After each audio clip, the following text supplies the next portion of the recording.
So hello friends, welcome back. Now we are going to start the last unit of our Vedic Mathematics semester 2 syllabus. So in this we will have to understand few concepts because we don't know which kind of question will come in our exam. So I'll be speaking few concepts. Please listen to it, and I think this will be known to you in your class 10th and 12th. So this won't be a hard topic, but still I would try to explain it. Okay. So the first part is the y equals to mx, the equation of line which have the slope as m. And the इस line की खासियत क्या है कि ये line हमारे origin से पास होगा, क्योंकि ये 0 को सेटिस्फाई करेगा पॉइंट. जबकि हम 0 यहाँ रखेंगे x की जगह पे 0, तो y का वैल्यू भी 0 आएगा, चाहे m का वैल्यू कुछ भी हो. तो मतलब ये लाइन हमारा x मतलब 0 से पास करेगा x y equals to mx. ठीक है, तो ये हो गया हमारा लाइन. और ये स्लोप जो हो गया ये m, ये इसका स्लोप हो गया. ठीक है, अब हम दूसरा पार्ट देखेंगे, दूसरा टाइप का इक्वेशन जो है y equals to mx plus c. तो इस टाइप का क्वेश्चन आपको तभी पूछेगा जब कुछ स्लोप दे देगा और बोलेगा इक्वेशन 0 से पास करता है तो क्या इक्वेशन होगा. तो आपको सिंपली y इक्वल्स टू वो कांस्टेंट स्लोप डाल देना है, इंटू x कर देना है. ये पूरा सिंपल टाइप का होता है. अगर ग्राफ है तो ग्राफ भी आप ड्रॉ कर सकते हो. और एक्चुअली क्या क्वेश्चन आएगा जो हमें भी नहीं पता है, तो हम लोग आगे बढ़ते हैं अब. सो सेकेंड पार्ट है y equals to mx plus C. इसमें क्या होता है, जो ये c होता है ये होता है y इंटरसेप्ट. अब हम लोग जानेंगे इंटरसेप्ट क्या होता है. कोई भी एक लाइन हो, ये कोऑर्डिनेट हमारा हो गया, कोई भी एक लाइन है, ये हमारा मान लो लाइन है, तो ये x को किस जगह पे कट कर रहा है. मान लो ये x को a,0 पे अगर कट कर रहा है और y को 0,b पे कट कर रहा है. मतलब जब y 0 हो, जब y 0 हो और उस समय x क्या है, इस जगह पे अगर x a है तो हमारा x इंटरसेप्ट a हो जाएगा. तो इसको बोलते हैं हम लोग x इंटरसेप्ट. सिमिलरली जब हमारा x 0 होगा तो उस समय y का वैल्यू जो होगा, मान लो यहाँ b है, इसको बोलेंगे हम लोग y इंटरसेप्ट. तो इस कंसेप्ट में अगर हम लोग देखें, अगर हम यहाँ x 0 रखते हैं तो y इक्वल्स टू हो जाएगा c. तो ये c क्या आ रहा है हमारा y इंटरसेप्ट. तो इसका ग्राफ कैसा होगा वो अभी हम लोग देखेंगे. तो देखो जब x 0 होगा तो y क्या होगा, c होगा. सपोज यहाँ पे c है, ठीक है, तो x 0 तो y c. और सोचो जब y 0 हो तो x क्या होगा. जब y 0 होगा तो x something minus c by m होगा, जो कि आप रख के चेक कर सकते हो. तो यहाँ पे कहीं माइनस पे कोई आएगा, ठीक है, तो माइनस c बाई m 0 होगा. तो हमारा लाइन कैसे पास करेगा, यहाँ से कुछ ऐसे पास करेगा. ठीक है, अब हम लोग आएंगे अपने लास्ट पार्ट पे. अगर इक्वेशन का टाइप रहा ax plus B Y equals to C का, तो यहाँ पे हमारा x इंटरसेप्ट क्या होगा, यहाँ पे हमारा y इंटरसेप्ट क्या होगा और यहाँ पे हमारा स्लोप क्या होगा.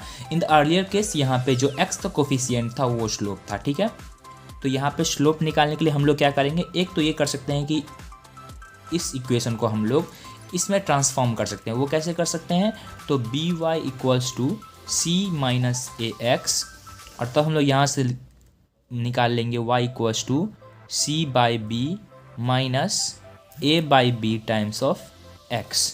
तो हम लोग को क्या मिल गया कि अगर हम लोग यहाँ इसको प्लस कर दे तो यहाँ हम लोग एक ब्रैकेट में माइनस ले आएंगे. ठीक है, तो हमारा यहाँ पे स्लोप क्या आ गया, माइनस ए बाई बी. ये क्या हो गया स्लोप. और y इंटरसेप्ट क्या हो जाएगा, जो कांस्टेंट पार्ट आता है यहाँ पे, जैसे c आ रहा था, सॉरी इस इक्वेशन में c आ रहा था, उसी तरह यहाँ पे जो कांस्टेंट पार्ट वो क्या आ रहा है, स्मॉल c बाई बी. ये हमारा हो जाएगा y इंटरसेप्ट. सिमिलरली जब हम लोग y को 0 रखेंगे तो हम लोग x इंटरसेप्ट भी ईजिली यहाँ से निकाल सकते हैं. तो इस तरह कोई भी टाइप का इक्वेशन हो, अगर आपको x इंटरसेप्ट बोले, y इंटरसेप्ट बोले, कुछ भी बोले निकालने, तो आप उस इक्वेशन को इस इक्वेशन में ट्रांसफॉर्म कर देना. और फिर जो x का कोएफिशिएंट आएगा, जैसे यहाँ पे x का कोएफिशिएंट ये आया, तो वो अपना स्लोप हो जाएगा. और जो कांस्टेंट पार्ट आएगा x के तरफ, जैसे अपना c बाई बी आया, तो ये y इंटरसेप्ट हो जाएगा. और इसको x इंटरसेप्ट निकालने के लिए आप y के जगह पे 0 पुट कर देना. जैसे अगर हम लोग यहाँ पे y के जगह पे 0 पुट करेंगे, तो यहाँ देख लेते हैं, y के जगह पे 0 पुट किए तो ये हो जाएगा c by B minus A by B times of x. और इसको हम लोग रीअरेंज करेंगे तो x इक्वल्स टू हो जाएगा minus c by B multiplied by minus of B by A. और जब इसको हम लोग कट करके माइनस माइनस प्लस कर देंगे तो ये आ जाएगा हमारा सी बाई ए। ये हमारा हो जाएगा एक्स इंटरसेप्ट। तो इस तरह हम लोग कोई भी इक्वेशन में एक्स इंटरसेप्ट वाई इंटरसेप्ट कुछ भी निकाल सकते हैं, ठीक है। अब देखो एक और बात आती है जो मैं आपको यहाँ कंसेप्ट बताऊंगा। अगर आपको कोई भी ग्राफ ड्रॉ करने आए कोई भी इक्वेशन का, तो क्या करना, जैसे मान लो A X plus B Y equals to C का ग्राफ ड्रॉ करना आया, ठीक है।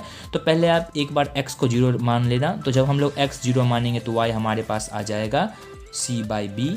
फिर एक बार वाई को 0 मान लेना तो हमारे पास एक्स आ जाएगा सी बाई ए। ये तब जब y इक्वल्स टू 0 है और ये तब जब x इक्वल्स टू 0 है। तो इस वे में आप आराम से ईजिली ग्राफ ड्रॉ कर सकते हो।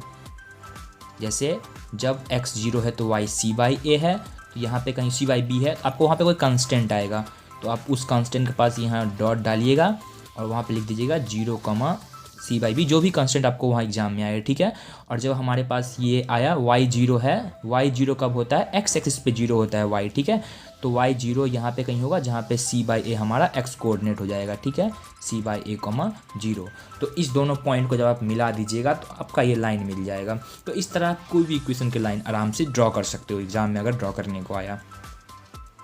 अब हम लोग आते हैं पॉइंट लाइज और नॉट। इस टाइप का क्वेश्चन ऐसे पूछ सकता है कि whether this point lie on the given line और नॉट, समथिंग लाइक दैट, और you may get a practical question on that this line will satisfy the equation, something like that, okay. So if you need to check that the point satisfy the equation or point lie on the equation or not, आपको क्या करना है, उसके लिए उस point को उस equation put करके चेक कर लेना। जैसे हम लोग यहाँ पे कोई भी एक पॉइंट देख सकते हैं, जैसे यहाँ पे हमारा 0, सी बी जो कि इस लाइन पे इस जगह पे लाई कर रहा है, तो हम लोग 0, सी बाई बी को इस इक्वेशन में डालेंगे, ये जो इक्वेशन हमारे पास है, तो हम लोग को ये सेटिस्फाई करेगा। मतलब कि ये पूरा इक्वेशन जब हम लेफ्ट हैंड साइड में रखेंगे, इस x का वैल्यू रखेंगे 0 और y का वैल्यू c बाई बी रखेंगे, चेक कर सकते हैं। जैसे हम लोग देख लो A X plus B Y equals to C, तो इसको ऐसे चेक करना। LHS में क्या करना है, x और y का वैल्यू पुट करना है। x का वैल्यू क्या है, 0 है, तो 0 इंटू ए क्या हो जाएगा, 0 हो जाएगा, प्लस b क्या है हमारे पास, सॉरी y क्या है हमारे पास उस केस में जब x 0 है तो c बाई बी है, तो c by B into coefficient क्या है, b है, तो b और b कैंसिल तो हमारे पास क्या आ जाएगा, c, जो कि इक्वल्स टू हमारा है RHS। तो ऐसे हम लोग प्रूव कर सकते हैं whether the point lie on the line और नॉट। अब हम लोग अब हम दूसरे पार्ट पे आते हैं, fifth part, that is parallel lines. तो पैरेलल लाइंस का इक्वेशन कैसा हो सकता है।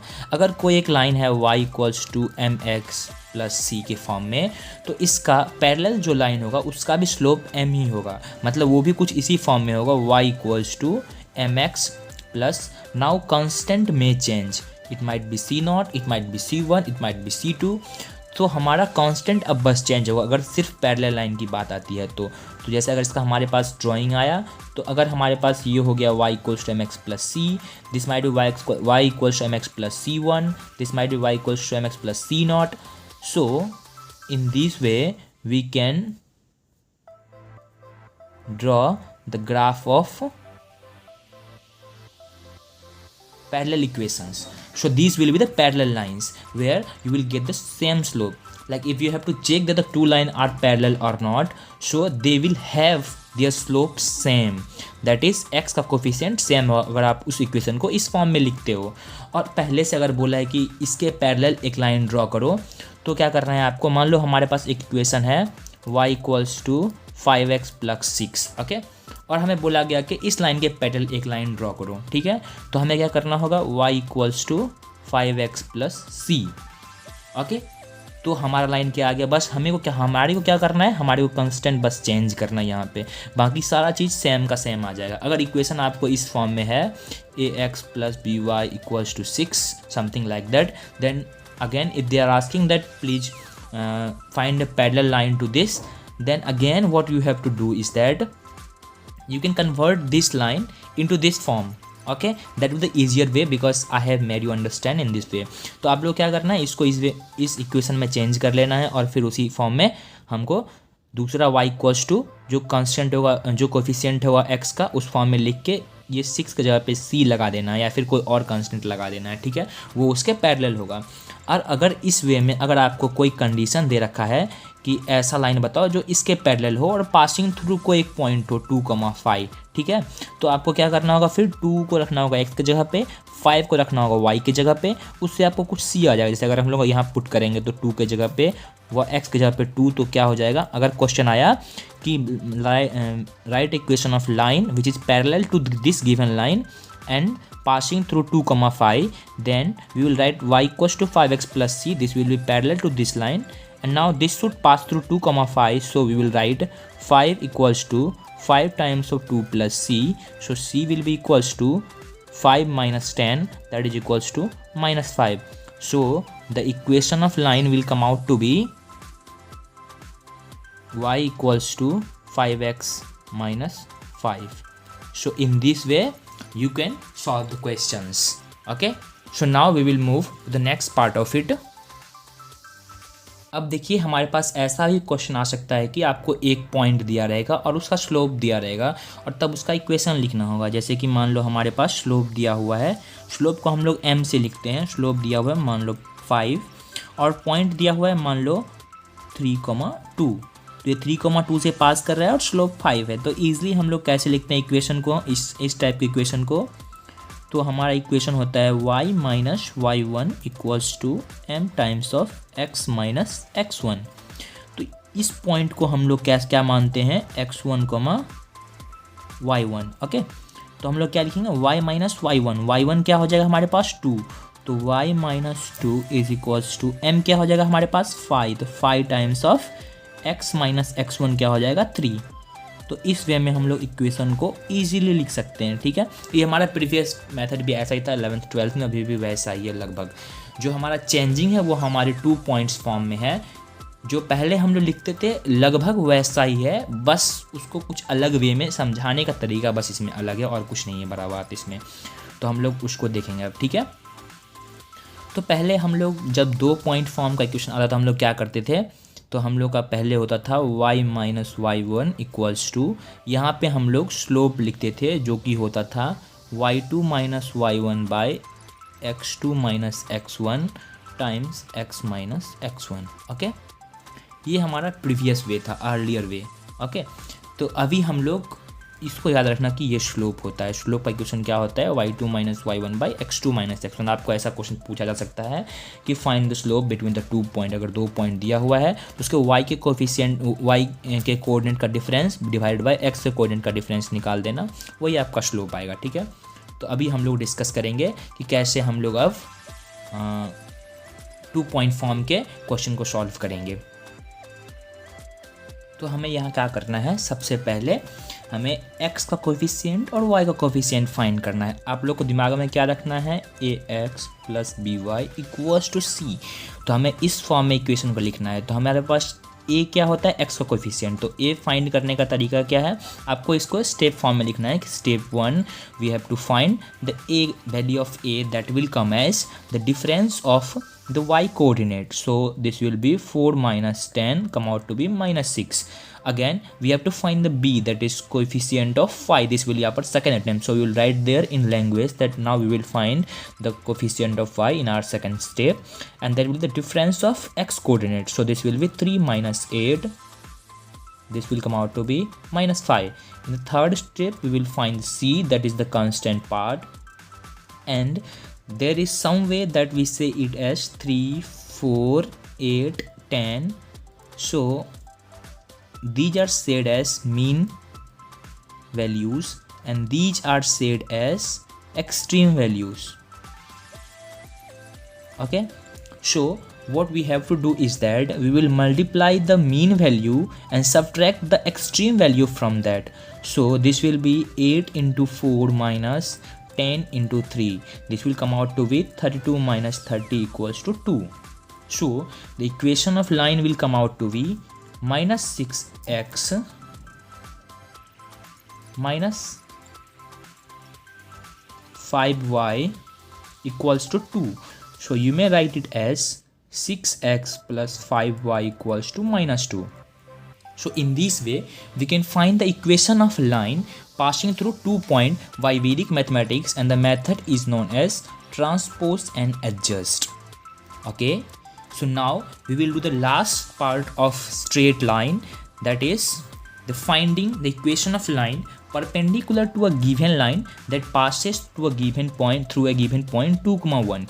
We have done in the previous 2 to 3 question previously that equation of line parallel to a given line passing through a given point. Now what we are doing, equation of line perpendicular to a given line that passes through a given point. Okay, so in this question now what we will do is that the first step we will do is that we will change the coefficient of the both. So we will write there step 1, we will change the coefficient of x and y. So you will write there 5x and 3y. And the third thing which we have to do, second thing which we have to do is change the sign of the middle portion, and then we will write here something c. Okay, so see again the concept is same as earlier as we did with the parallel lines. As in perpendicular, the slope product of the slope m1 m2 should be equals to 1. Okay, and that is why the slope of this one will come out to be minus 3 by 5, and here it will come out to be 5 by 3, and the product will come out to be 1. That is why we are just changing this digit and giving a minus sign over here. Okay, so now we have to find the c, that is how it will come as we did earlier in the parallel part of the question. हम लोग उसमें क्या करते थे, जिस point से पास हो रहा है उस पॉइंट को रखते थे, वो उसको सेटिस्फाई करेगा. तो LHS निकालेंगे तो क्या हो जाएगा, 5 2 ज़ा 10 minus 3 1 ज़ा 3. So this will come out to be 7. So the value of c equals to 7, and that is why the equation will be 5x minus 3y is equals to 7. And the product of the this slope of the perpendicular line will be -1. I write a wrong thing over here, so please correct it. The product होगा हमारे slope का वो -1 होगा, m1 into m2 will be -1. Okay, so you can check by finding the slope of this line and this line. The slope of the earlier line will be minus 3 by 5, and the slope of this line will be 5 by 3. So this will be m2, this will be m1. So m1 and m2 will be equals to -1.